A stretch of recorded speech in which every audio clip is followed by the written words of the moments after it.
Good morning, everybody. Happy Monday, and welcome to Let's Play Every Day. I am Tim McNiff, and every day I get the great opportunity to welcome Minnesota sports influencers from our business, entertainment, and sports communities to take on the sports talkers of the day.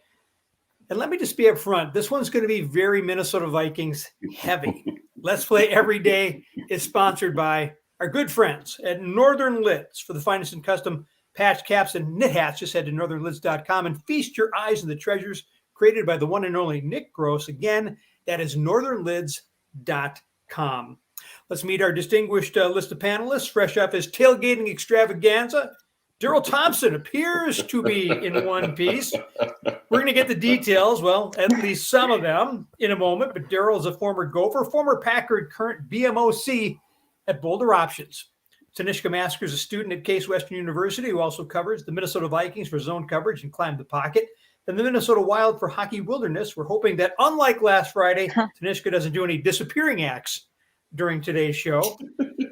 And finally, a man who gets more accomplished in 45 minutes than I do in the entire day, see Willi Myles, former college coach and athlete who these days has earned the moniker America's Everyday Comedian. And I thank all three of you for being here. And Darrell Thompson, the last time we talked, you were very excited. You were just about to hit the open road for the trip down to Mankato to see one of your sons play football. But yes, also to take advantage of the break in your Gopher football duty schedule to tailgate for what you said was the first time in your life. And so, did it live up to your hopes, your expectations? Well, I mean, other than the fact that unfortunately the team didn't win the game, it did. You know, I had a great time. We had great food. My wife and I, we laughed, we joked, we drank. I cooked. I burned my hand a little bit. Smoked 2 cigars. Had a couple glasses of whiskey. Cheered. It was a phenomenal day. It was a great day, temperature wise, and everything else. So from beginning to end, it was a good deal all the way around. A lot of fun. Now, I want you to know that Darrell shared some pictures with me, and because I am as inept as I am, I have been trying to figure out how to get them, pull them up on this, which should be like nothing to do because StreamYard is the easiest platform to work with. But Darrell, I can't find them. So they're there. I may ask you guys questions and I may just disappear and just keep trying to do this. But, it looked like you were having a great time. It looked like the weather was beautiful. Obviously, you can't control the outcome of the game. But I'm glad you got that opportunity to go out there and be one of us. Yeah, it was fun. It was fun to just kind of hang out with the people in the crowd. A couple of my neighbors like, don't you feel like you should be broadcast? I said, actually, no, I think I'm completely content. I said, I'm content. Plus I've already started to drink a little bit of this whiskey, so no one definitely wants to hear me after I start drinking whiskey and smoking cigars. I got all the answers, just like everybody else does. So, but it was a great experience and a lot of fun. You hang with the parents, all the other folks too. So it was we had a lot of fun. It was a great day.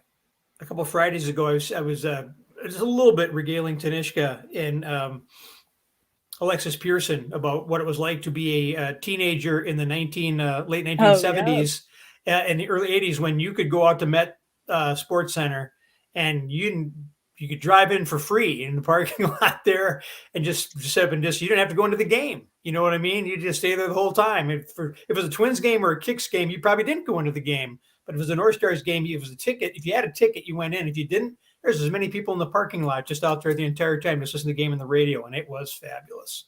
So, yeah, now you got to get a permit, and they make money off of you, and you can't do like any things you used to be able to do. But yeah, it used to be. Oh, it's one thing that it's a little lower key at that Division II level, Mankato State. So it was nice. I mean, people were kind of sharing their passes a little bit for people to get in. It wasn't jam packed in there, so it was it's a little more user friendly, let's say.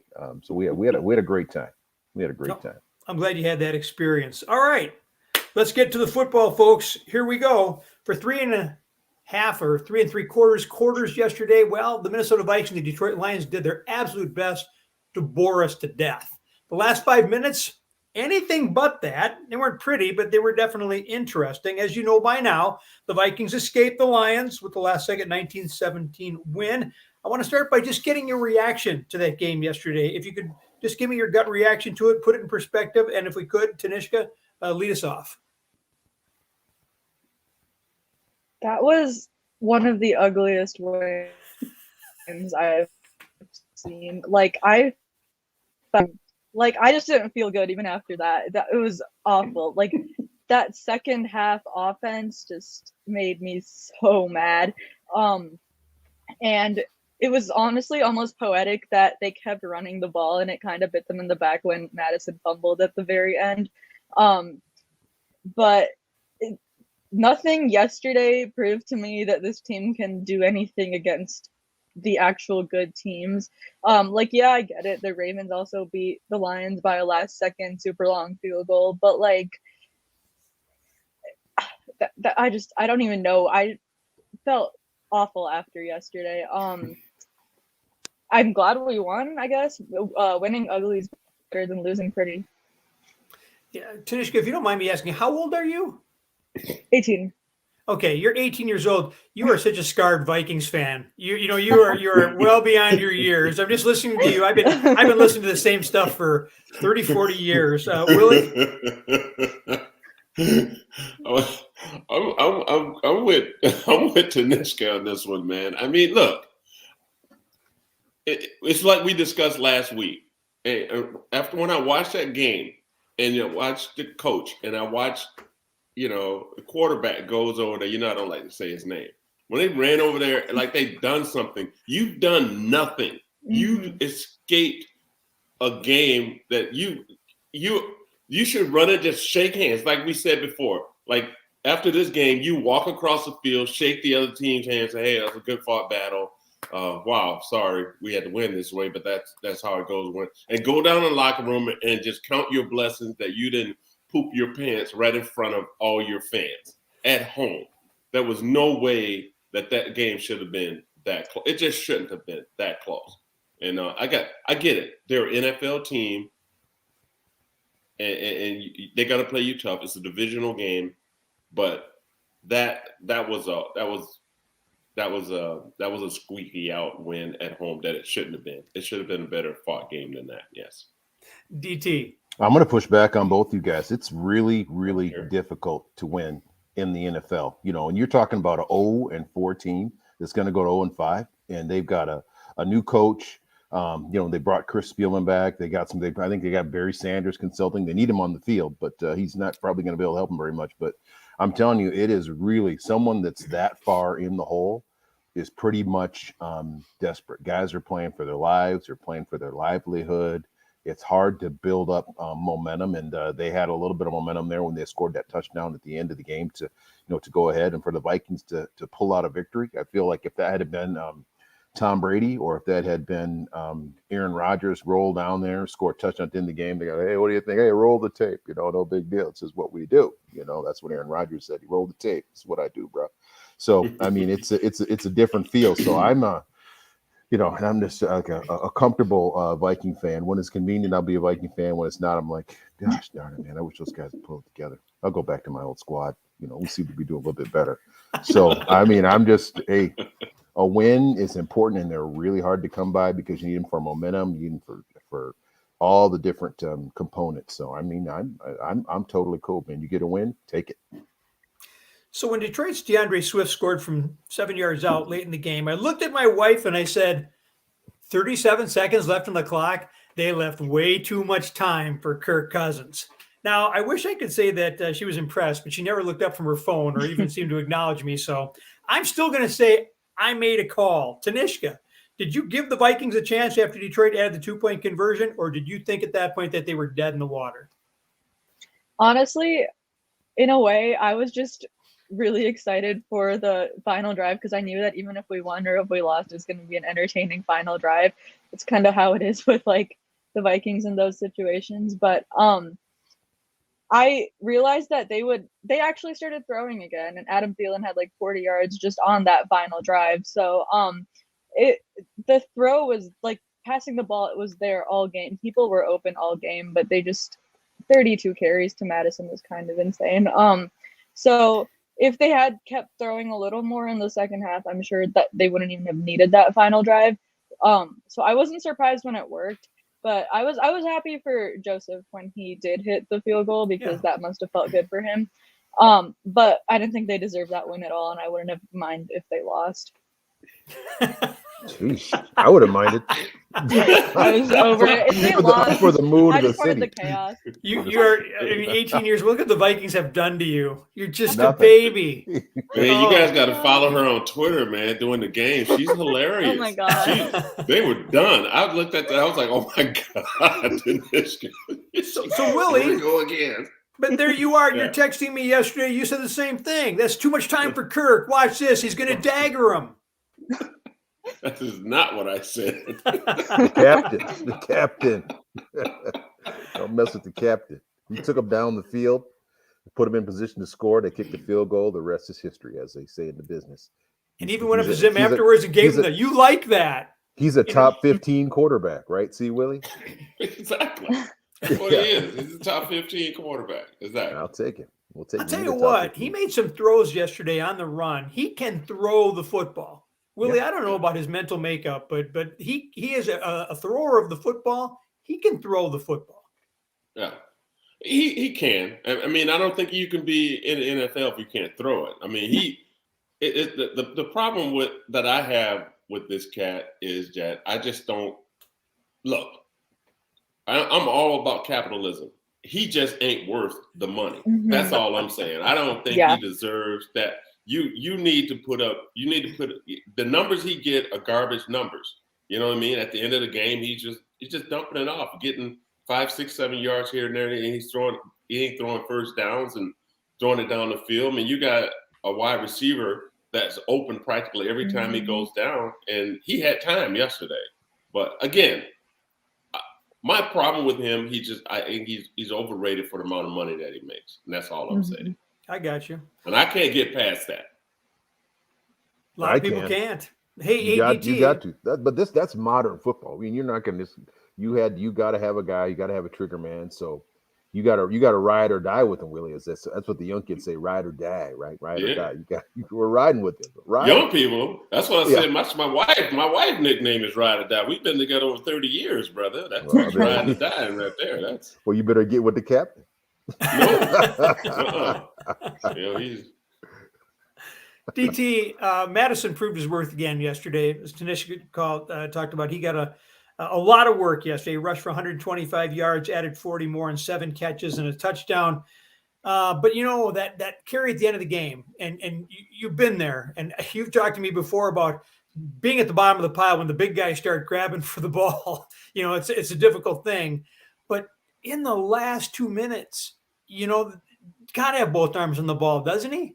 Yeah, he does. On ball security, he wasn't on the bottom of the pile. I mean, he was just kind of churning. And when you get in that churn situation where there's a bunch of guys, and there's guys in there that have been bench pressing since, like they were 14 years old. So you don't want to get the ball poked out of there. So that ball security needs to be a big deal for him. And you can't, it's a little bit tricky. You can't overemphasize it over the course. So he knows. I know. And when I had a little spell in college, like for 4 or 5 games where I fumbled, like I could just walk by the coach on the sideline, the ball would just fall out of my hand. And finally I had a good run, and the coach said, "Oh, you shook it." And I was like, "Yeah, you're right. I shook it. And I didn't fumble anymore."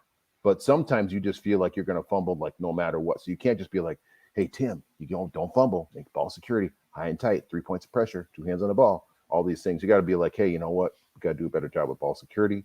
You got to move on and trust that you drafted the right guy, and also hope that Delvin Cook's ankle gets better within the next 2 or 3 weeks, because he's also proven to be a very, very, very serviceable 2-man, which he should play probably a little bit more anyway. You don't really want to that 30 and Tanishka makes a good point. That 30 carry mark it's probably a little bit too many, But I mean, that's just that's personal experience in life and watching guys limp off the field, from Trey Potts to Mo Ibrahim to Dalvin Cook to any other running back that's ever carried that ball over 22 or 23 times. Those hits start to feel like baseball bats hitting your shoulder pads. No doubt. Yeah, no doubt. All right, let's flip to the defensive side of the ball. The Vikings had plenty of bend, but until the Lions got that short field at the end of the game, not a lot of break. The Vikings also sacked line quarterback Jared Goff 4 times. Tanishka, talk about the Vikings' ability to apply pressure just using their players up front and to get home. Yeah, Everson Griffin still has it. He had a good game against Penei Sewell, so that was good to see. And it was also good to see DJ Wanham finally get something going because he's had a rough 4 weeks to start this season. And I know the Lions were super banged up on the offensive line, so if they didn't get pressured, that would have been really concerning. So let's talk about Everson Griffin, Willie. This is a guy who was sort of brought back at a discount rate late in the year. Had a great year going a couple of years ago, and then had the plantar fasciitis issue. And I've been there, and that's a nightmare to go through. And he appears to be healthy. But when they re-signed him, I'm like, ah. And then I didn't think Sewell was going to play, and there he was yesterday. And Everson was bull rushing him, and then and going past him. And I'm just like, he had 2 penalties. Hands up around the face, but who doesn't around a quarterback these days, right? So, I mean, let's talk about that. Where would the Vikings be without Everson Griffin at this point? Well, yesterday they'd be 1-4. So, and I think Darrell attests to this. I mean, in games like this, just in big games in general, I mean, you got a couple of players that they're good for a penalty or 2 every single game. Your offensive line, he's going to hold. And people get mad, like, come on, man, why do you have to hold, man? Because that hold could have been to keep the defensive lineman off the quarterback, or keeping the running back from being lost, getting a 6-yard loss or whatever. But the same with Everson. I mean, you rushing, and that the hand to the face was incidental. I mean, I don't think he had meant to do that, but when you got your arms, you're flailing trying to get around. I mean, you got to take the good with the bad with guys like him. I mean, they're going to do more good than bad. And yesterday he did way better. Those rushing the quarterback and rushing him and stopping those plays at those crucial times. But yeah, I mean, you gotta accept a couple of those penalties, and there's always a handful of guys going to get you a penalty or 2, except for Breland. He has no excuse. The guy's horrible. I'm sorry. Did I say that out loud? Did that come out out loud? My bad. During the game, Fox Sports analyst Darrell Thompson, a guy who won 3 Super Bowl rings with the Dallas Cowboys, said, and I quote, "The Vikings' offensive play calling is keeping this game close. Minnesota's wide receivers versus Detroit's D-backs is one of the greatest mismatches of this game." Darrell, as was said earlier in this conversation, football is a game of constant adjustments. But can you outsmart yourself by going away from simply by what is working for the sake of being unpredictable or eating the clock? You can, absolutely. And I think he might have been correct there, but it's also just kind of one of those things like, it wasn't like Madison was, doing a bad job carrying the ball. But you're right, to put the ball in the air a few more times probably would have benefited him. And just having that balance offensively, because it felt like Jefferson and Thielen were on a roll yesterday. Actually, all the receivers were on a roll yesterday. So it would have felt like it would have been good to maybe get Kurt out on the edge a little bit more and throw the ball a little bit more downfield, put some more pressure on that secondary that's struggling. All right, Tanishka, let me put this one on a tee for you. What was working for the Vikes in the first half was the passing game between Kirk Cousins and second-year wideout Justin Jefferson.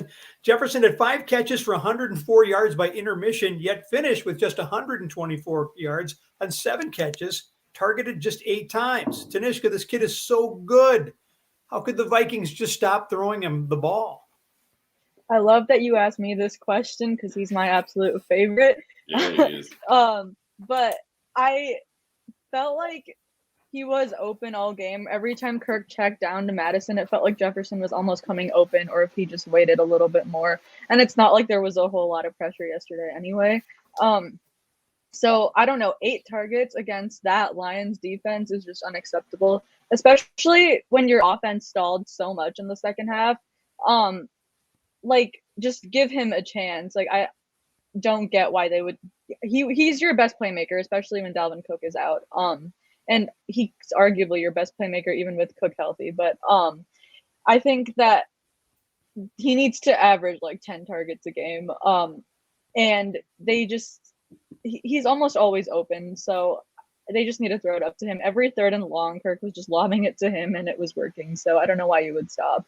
Or it was the 2-yard check down that didn't work. So we've got that still in our repertoire. We're not putting that away. So that was my one for Tanishka. Here it comes, Willie. Most teams have been working away from veteran quarterback Patrick Peterson to this point in the season. Yet the Lions almost seem to make a point of going after Peterson, even when Rashad Breeland was back on the opposite corner for the COVID quarantine Cam Dantzler. Willi Myles, What the heck was that all about? I mean, that's what I'm saying. I get it. I mean, I don't know if it was just because of first year defensive coordinator Aaron Glenn just trying to prove a point that we're not gonna, not throw at this guy. But I get it. If I'm offensive coordinator, I am going at this cat all day long. You know what I mean? I'm going at him all day long. And I didn't get that, because Brilliant, I'm just saying, I want the Vikings to win, but this guy I've never seen so much bad footwork. I watch that all the time. His positioning, he's out of position so many times. And it creeps me out, But yeah, I don't get it. I don't go after the one of the best corners. And this guy's good. Yeah, they got a couple of passes on him, but you're just, you've seen these cornerbacks. You know how good he is. But if you got a guy over here, whoever the offensive coordinator was, you got to look at that and go, why wouldn't we throw at him more? Every time we threw at him, he either drew a flag or we caught the ball. You know what I mean? So, to me, it was just simple math. Classic. Another offensive coordinator overthinking their situation. You get in that, sometimes you get that tunnel vision and you just like, what's our game plan? We're going to do this and we're going to do that. And I want to make sure I get the ball to my guy. And they're trying to target whoever they're trying to target. And then you're also like, well, that's Peterson. Maybe I'm going to target this guy because he's still figuring it out. And he learned a lot. He also, and what you don't want, Breland, he's gaining confidence. He's like, and now you can come back and somebody, you know what? Let's work on your footwork. Let's work on your leverage. Let's remember where your help is. All those things that are coaching tools. Instead of having them in there like just totally deflated, like, well, we won, and you made some mistakes, but we're gonna continue to coach him up, and he might not be Peterson one day, but he's got some good coaching tips. So it's one thing you got to be able to adjust. And you're right, see Willie, you got to eat up a young guy like that. Slants, screens, get out there, make him take on a lead block a couple times. Run a bunch of stuff over there, get his arm twisted up, get his leg twisted up a little bit, and say, now we're going to run a little slant and go on you or something. So sorry to take over that piece there, Tim. No, it's just that I'm watching the game, and the first time I'm going, oh, that's kind of novel. They went after Peterson. Then after the third time, I'm like, this is a strategy? And Cephas was already out of the game, their best receiver, so the Vikings had a break there. I'm like, what is the thought process here? I would have loved to heard that question asked after the game. All right, you guys, let's get around to Greg Joseph. He hits the 55-yard field goal, then comes up short from 49 yards out, only to win it with the 54-yarder at the gun. Then Fox turns over to the Packers and the Bengals, where two kickers combined to miss 5 field goals in a span of 8 minutes. Darrell Thompson, we all think this looks so easy, but we see a guy like Mason Crosby, who had hit 27 straight in the last 2 minutes of a game, suddenly miss 3 times. It really does defy logic, doesn't it? Or does it? No, it does, and it doesn't at the same time. It's just like I got this 8-iron in my golf bag. I think it's going to go 155 yards. Sometimes it goes 155. Sometimes it goes 50. Sometimes it goes to the right or to the left. 170 or 180. So, and it's kind of similar with kickers. You got the wind, you got all those things coming in, you got the nerves. So, but Mason Crosby came in and nailed it in the game, and so did Joseph. So you got to you got to take it where you can get it, and hope you can build on that confidence so he feels good next time he trots out there. This game is all about confidence. Almost all sports is about confidence, and certainly kicking has a lot to do with that. I want a confident kicker that feels great about himself out there. And Joseph seemed like he took a step back in that direction. All right, Tanishka, I asked you last Friday if this was going to be the week. We finally saw Christian Darrisaw get a few snaps at left tackle, and we did. In your opinion, with the Vikings bye week coming up after this week's game against Carolina, what are the odds that Darrisaw will replace Rashad Hill as the team's starting left tackle coming out of the bye week, if not before? Honestly, when he first went in at the second series, I thought Hill got hurt, and then I realized that, maybe he just got benched. And then they put Hill back in, and then they put Darrisaw back in. I was just really confused about what was happening at first. And then after the game, Zimmer said it was like a rotation to ease him back in. So I thought that was interesting. I don't know. I didn't really love that idea, but I thought he looked good in the 28 snaps that he played. He ended up playing more than like 2 more snaps than Hill, but I thought he looked good in those snaps. And I know the Lions don't have a lot of like good pass rushers necessarily, but it's still like a good starting point for him. I guess you could call it kind of his preseason. And he was clearly better than Hill when he was in the game. Like I thought the difference was pretty noticeable. And Hill allowed a sack and a couple of pressures. Darrell didn't allow anything. So I kind of just want to see him next week against Carolina. They'll probably be doing like this split kind of thing at the very least, but I'd love to see him just play the full game. I know Carolina has some good pass rushers, like especially Hassan Reddick, but I think that's a good test for him before the bye and then into the tough stretch after the bye. But I was excited to see him play. I didn't think he was going to play this early, but I hope he plays the full game next week. The great thing that he has is when they give him those reps in practice, he's got Danielle Hunter and he's got Everson Griffin across from him. I mean, you're going to see great players throughout this league, but I can't imagine there's 2 guys you can go up against in practice who are going to know more and have a greater repertoire than those 2 guys do. So it's a great opportunity for Darrell. And man, yeah, I don't think rotating your left tackles, if it's a game of confidence, DTs, rotating your left tackles is probably the advisable way to go forward.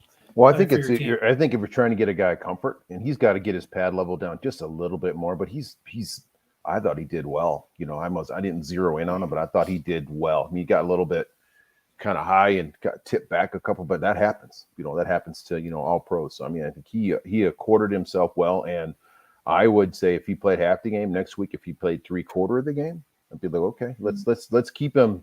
You got to keep that momentum. You don't want to throw him out there just for the whole game in the beginning with the non-preseason injuries and everything else. And you do want to, and I keep coming back to confidence. I don't want to dent him up.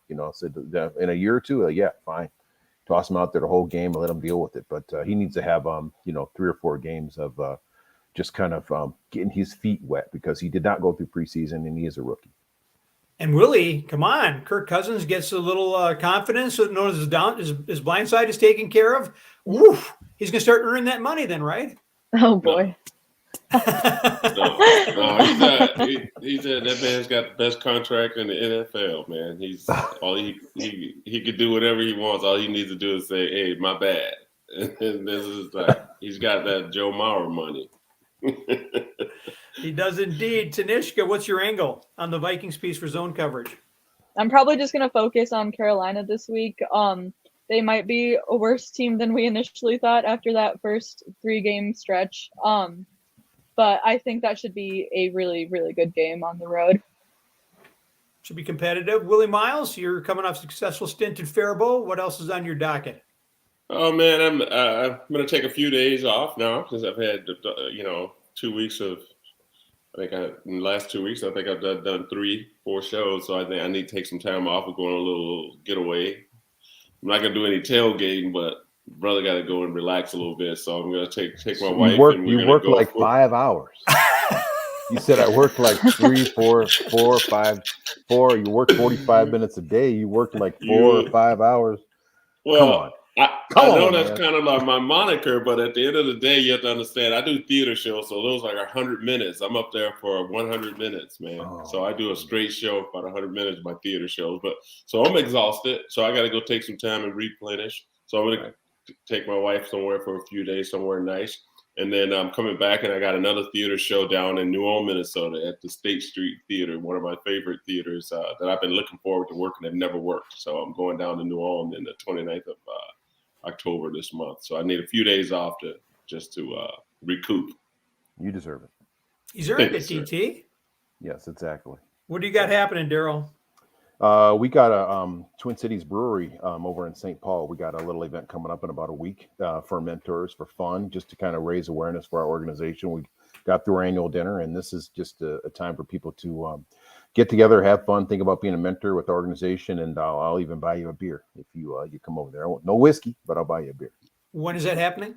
Next Thursday. I'll have more details next time we come together. Sounds like a good deal. All right. I want to thank all of you for joining us today. Big thanks, of course, to Nick Gross and the Good Friends at Northern Lids for their continued support. Check them out at northernlids.com. This is, of course, Let's Play Every Day, part of LPSN, the Let's Play Sports Network. I want to thank you for watching. Remind you that coming up at 11 o'clock this morning, it's Let's Play Super Draft. And one of the 4 people you're looking at here right now is coming out their best day on Super Draft. I'm not going to say who it is. I'm just saying it's one of us. And so if you want to know what that person knows, see you at 11 o'clock on Super Draft.